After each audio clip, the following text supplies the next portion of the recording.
Find other great podcasts like this one at Podmoth.network.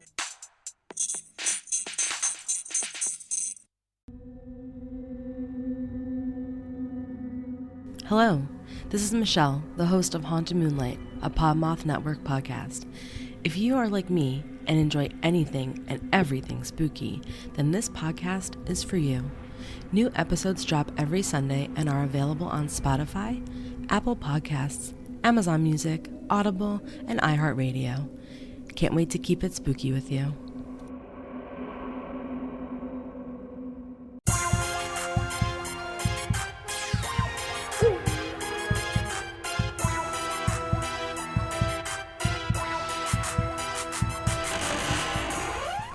Hey, what's up, you guys? Hey, what's up, you guys? I'm Kathryn. And I'm Hayley. We are Saturdays for the Ghouls. A Podmoth Podcast. How are you, Hayley? I'm great. How are you? It doesn't sound like you're doing great when you laugh after, but I'm also doing fine. Hey, you just laughed. Yeah, I know, because it's a joke, right? Yeah. You know what? I'm always doing great when I'm talking to you, and I'm talking to you right now, so I am doing great. That's right. But in the grand scheme of things, my brain hates me, and it sucks sometimes. Ugh. Yeah. Felt that. But how are you doing? How are you doing, really, Hayley? Let's talk about it. You don't have to talk about your biggest struggles or anything, but some people who listen are probably also struggling with their brain disliking them. And maybe they could do with some words of encouragement of knowing that there are two other spooky bitches out there who feel the same as they do. I'm not one for inspiration. That's your forte. But I just complain a lot and then try to budget. My thing right now is money. Like, whose isn't? We live in a fucking world where inflation is a sad reality. But I just live in paycheck to paycheck. And it sucks. You just gotta sacrifice some things and think about what you do have. I have a roof over my head. Like, we have power. We have food. We have water. Like, how many people have that? So I may sit here and, complain. But I'm just like, be grateful for what I have, bitch. I know. See, we're working on it. We are improving as people every single day, or trying to at least. We're doing our best. Our best. But yeah, just know that if your brain hates you, guys aren't alone. You have us. And about 120 other episodes of us. Being mentally ill. Come on. We literally thirsted over Mothman for minutes. Okay, go.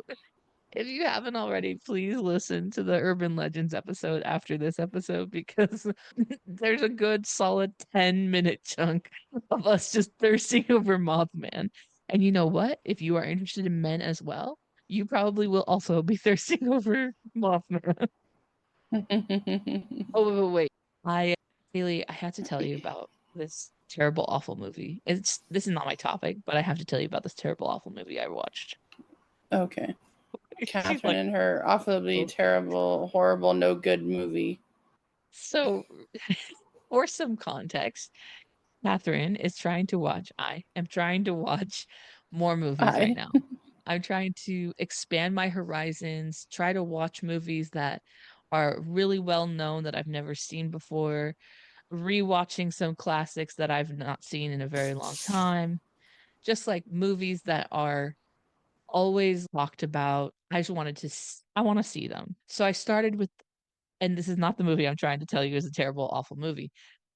I started with Avatar with the blue people because I'd never seen Avatar. I've never finished Avatar. I've seen part of the first one, but I've never finished it. It's so long. For what? I know. I feel like I've watched an hour of it and I've gotten almost no further in the movie.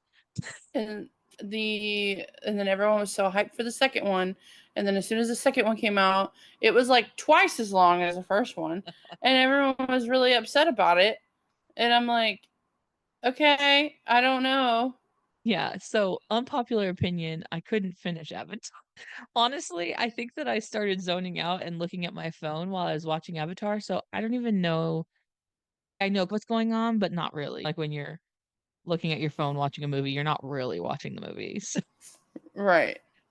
So anyway, that being said, I rewatched Psycho, which was great to watch with my adult brain. I know it's a black and white movie, and not a lot of people, I feel like a lot of people are like, ugh, black and white movies, I don't want to watch it.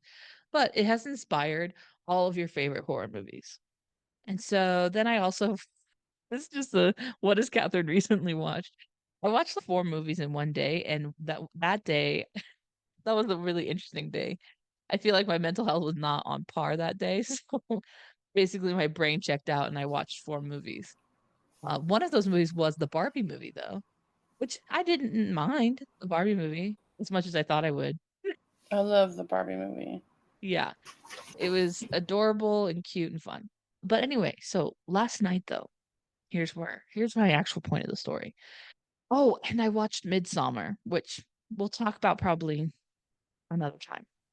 Last night I watched a movie, and I classify this subgenre of horror, and I don't even know if it's technically a horror. I guess it's probably more of a thriller. I classify this as survival horror. Okay. And I love a good survival horror, whether it's And what? especially if it's in one night. And it's a home Yes. invasion. Yes. What's your favorite? Home invasion. All at one time. Basically, the reason why I like survival horror is that it does happen in a short period of time, all in one evening, day, like in the span of one or 2 days. And home invasion counts. I also would say even found footage could sometimes count as survival, or even virus outbreaks, tornado, like any kind of natural disaster. Final Destination, I would classify as like a survival horror, even though it does span over a couple of days. But anyway, so the movie that I watched, and I don't know if you've seen this before, Hayley, it's on Hulu, and it's called The Ledge. And it is, I never even heard of that. yeah, it's not, I don't think it's like a well-known movie. I think it's actually a Hulu original movie. So, I was gonna like ask. it went like straight to Hulu. I don't know if it's a Hulu original, but it felt like it. So there's these 2 girls that are going to climb this, you guessed it, ledge or thing. And they are serious climbers. They like climb the face of the wall. Anyway, they run into these other people, these 4 or 5 guys that are going to also do the hike, but they're going to do the hike through the trails instead of climbing the walls. And so the night that they meet, they like are hanging out and they're like, "Oh, you're doing like the bitch hike because you're going on like just the trails. You're not doing any kind of like hiking or anything." And this all happens in like the first 30 minutes of the movie, if not less. And then the one girl leaves her friend with these 4 guys in the woods while they're drinking, which, first of all, if anybody knows, any woman would never, ever fucking happen. If there are 2 women somewhere, those 2 women are staying together, especially if there are men around. Okay. And if you want to watch the movie, you can just like skip forward a few minutes. Anyway, they leave her with him, and one of the guys who's like giving like extra creepy vibes tries to, he doesn't try. They do successfully make out and they're like kissing and stuff. And then she's like, "Hey, I don't want to do anything else." And he's, "Hey, why are you like leading me on?" The typical blue ball in me. Yeah, yeah, typical typical guy thing. And she's, "I don't want to do this. Get the fuck off me." Blah blah blah. Starts walking away. And long story short, the guys, because they hear her screaming, and he's like beating her up, and then he pushes her off of the ledge, like of one of the ledges, and she drops and she dies. So then her friend, who's back at the cabin, hears like screaming, right? So she comes out, and she comes out with her camera, and she like films them trying to decide what to do. The girl is like dying on the ground, and they are standing around her. "We can't just leave her. She scratched him, and she has his DNA under her nails and like all this stuff." And they're going around one of them's a lawyer, and they're like, what are we supposed to do, Todd? And they're like, I don't know, Chad. They're all just, Of course, they're fucking Todd and Chad. I don't know if they're actually Todd and Chad. I just don't remember their names. Anyway, so then the crazy psycho guy that pushed her off the ledge or pushed her down, he takes a rock and smashes her head in. And then he makes another guy also smash her head in and then he puts like blood on his hands and be like, you're in it with us too. And so then a girl who was her friend recorded them doing that and talking about like killing her. And then they saw her recording them and then they started chasing her. And the only thing she could think of to do is to climb the ledge at night in the middle of the night. And it's just like a wild goose chase to get this girl and the camera and this creepy guy. And sometimes I write little reviews on Letterboxd, which is a movie tracking app or website.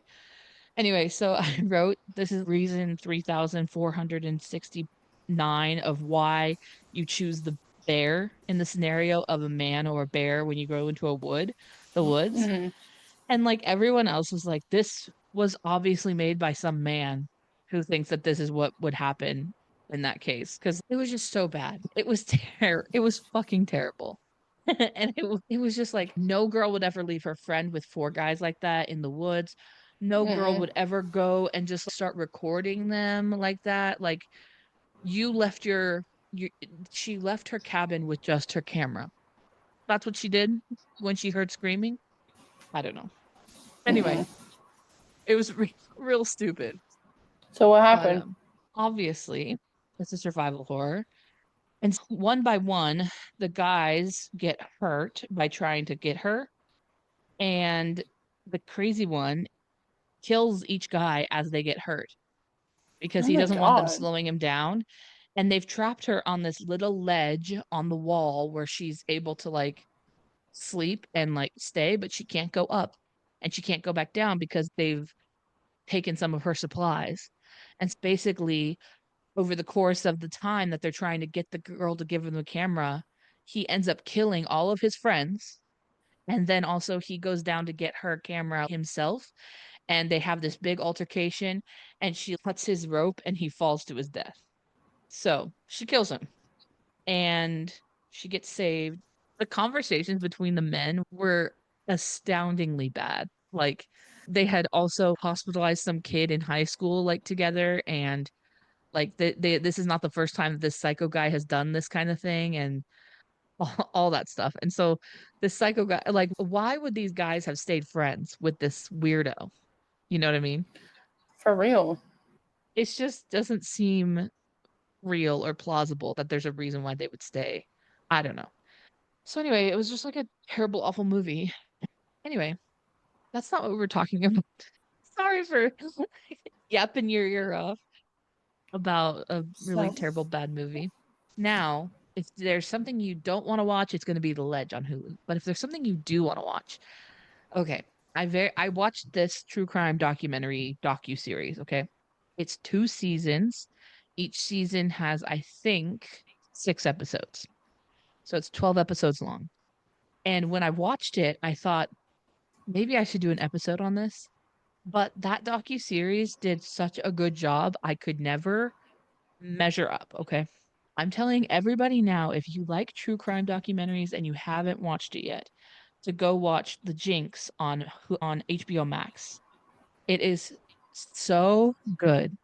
And if you don't know what it's about, don't look it up. Don't look up what it's about. Just close your eyes, squint them, and click on it and press play and just watch it. It's good. It's a good story and it's really well done. I keep hearing about that one. Highly recommend it. But anyway, Hayley, do you have any media recommendations? Music, movies, TV, anything that you want to recommend to the Spooky Babes before we get started? Sorry. I guess I'm springing this on you in like mid-episode, but I just provided my review on a few things and recommended something, so I thought I should give you some opportunities to do so as well.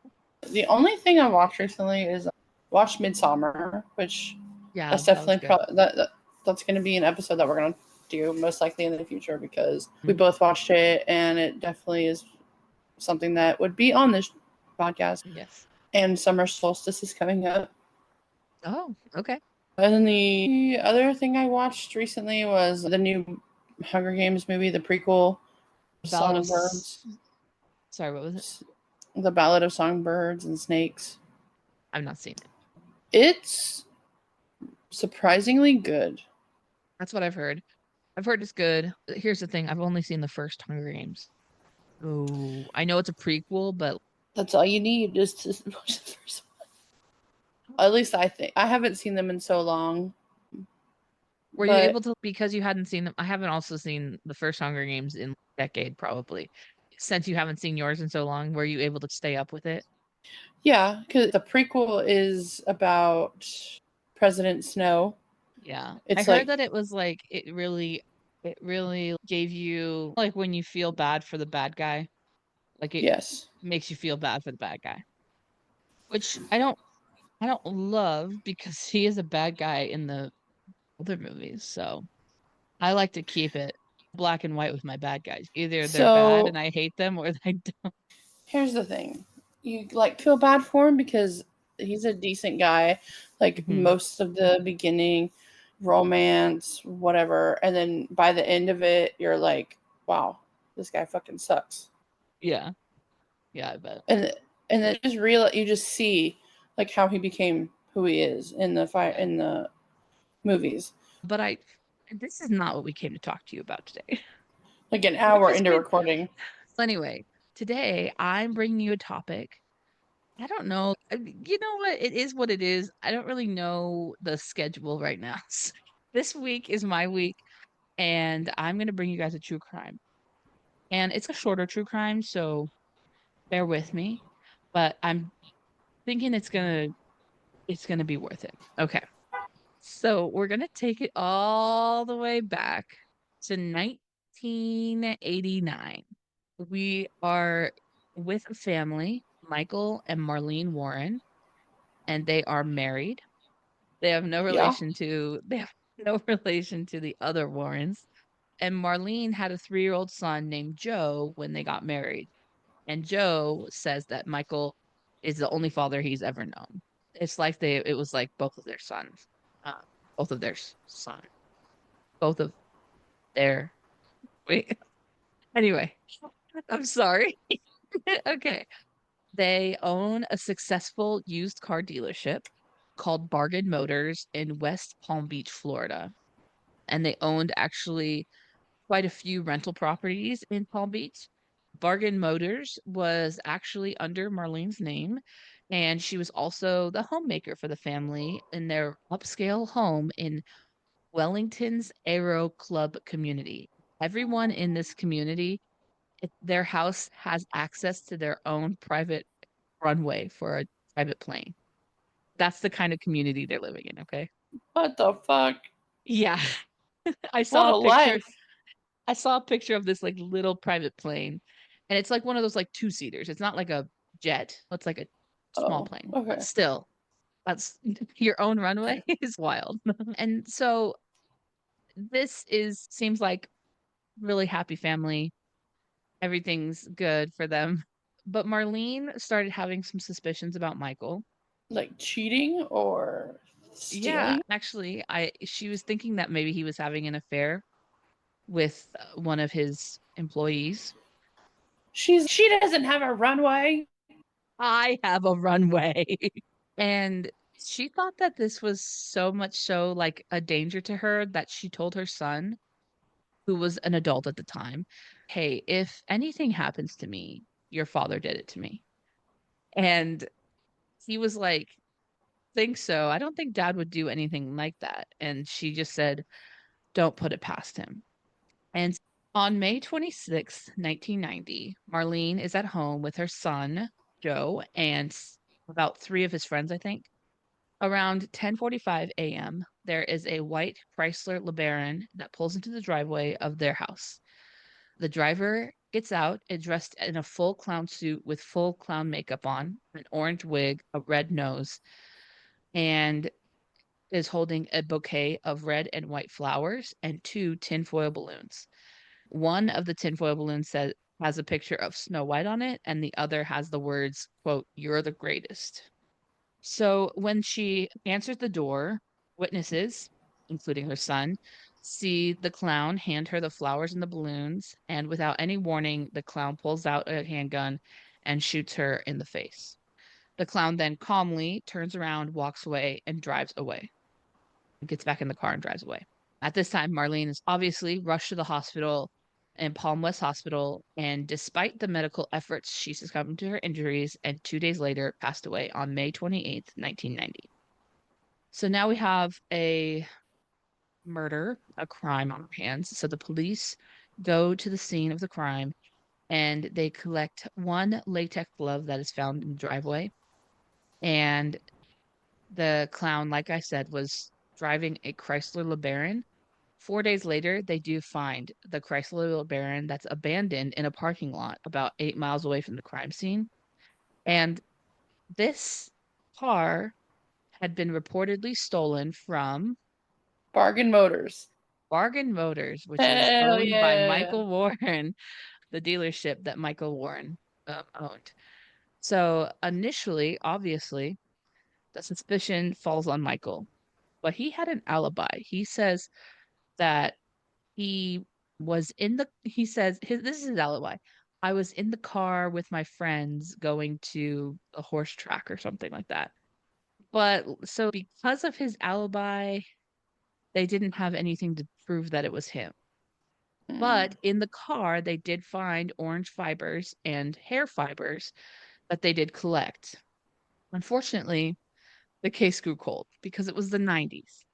And apparently, they didn't have the appropriate DNA testing options in the 90s. I think they're just lazy. Honestly, I really think they are because the 90s is also when that Italian thing happened. Remember that Italian true crime I brought you? Oh, and they tested the entire fucking country? Tested, yeah. So I felt like they really phoned it in on this one. Regardless, the case grew cold. They had no leads other than Michael, and Michael had an alibi. We're going to fast forward to 2017. Oh my God. Yeah. Almost fucking 30 years later. So at this time, Michael is in Abingdon, Virginia, and married to a woman named Debbie since 2002. The couple retired, and they had previously been running a restaurant called the Purple Cow in Tennessee. And at this time, apparently DNA testing had advanced a lot. So people went back, like cold case investigators went back to this cold case, and they were like, we have a latex glove that supposedly that person was wearing, and we have hair fibers. We have to be able to find who this person is. So they start retesting the DNA that they found. And the DNA from the latex glove matched somebody who they knew. And that person is Sheila Keene. Sheila Keene is the woman who he was having an affair with at the time of the murder. Sheila Keene is also going by the name now of Debbie and is married to Michael Warren now in 2017, which means that Sheila, and so they arrested her on September 27th, 2017. At the time, apparently there was also, which we didn't hear about until after she was arrested, that multiple witnesses had come forward and said that someone looking like Sheila bought a clown costume, and flowers from a local store that day before the murder. They didn't seem to go that route until 30 years later. That seems baffling to me. When she was arrested, she's charged with first-degree murder and is extradited to Florida because that's where the murder happened.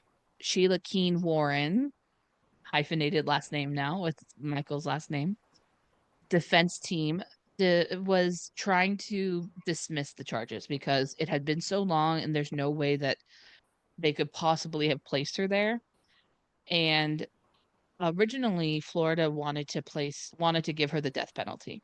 But because of the fact that one, the evidence was poorly stored, There was like pictures of the bags of evidence that had like tears in it and cuts in it. And it was just like poorly managed, that there was like no way to know that if that DNA was correctly on there.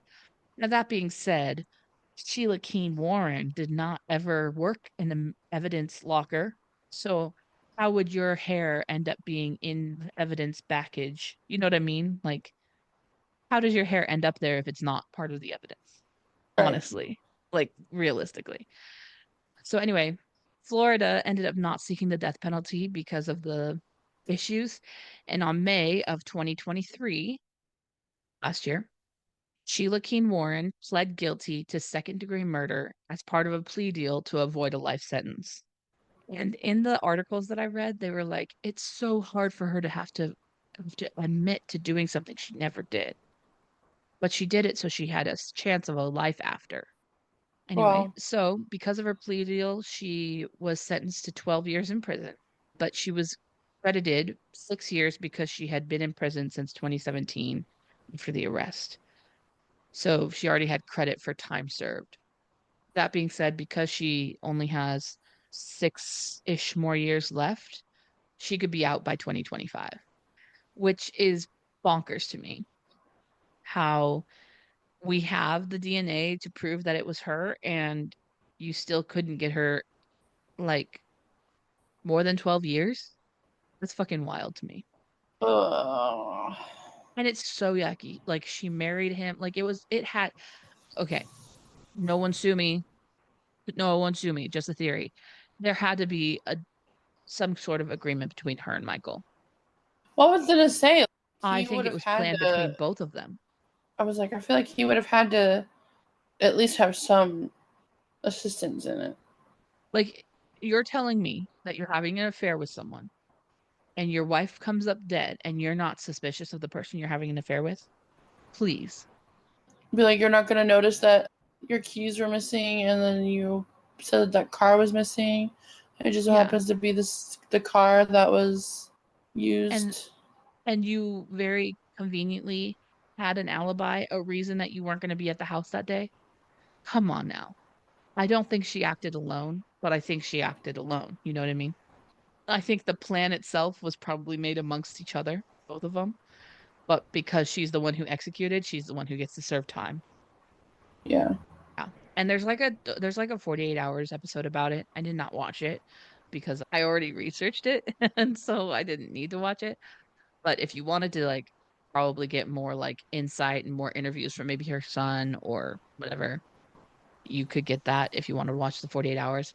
Supposedly during the trial, she had zero remorse. She was not like sad about it. She was not scared, or she was not like she acted like a fucking sociopath.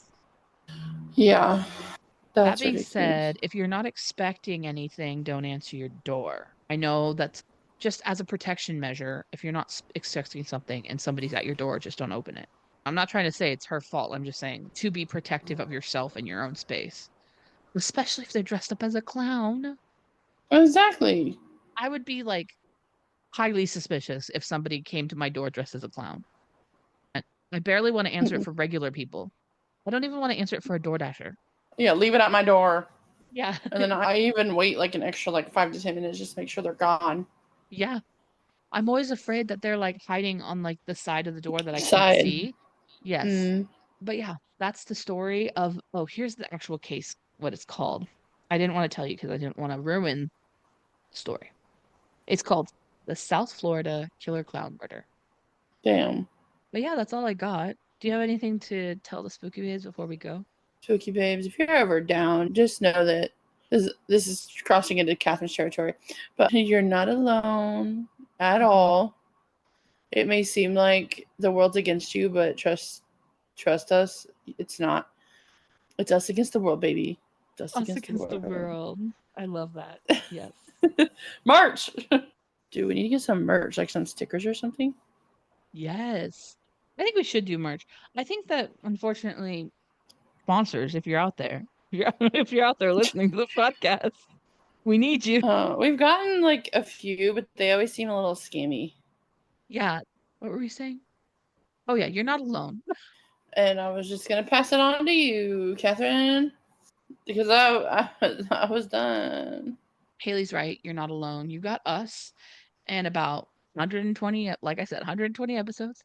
If you really do love us and like us and want us to hang out with you more, give us 5 stars wherever you listen to the podcast, or a thumbs up, or whatever the good thing is on the podcast app that you're listening to us on. And we'd really appreciate it. Or a little note saying, we love you.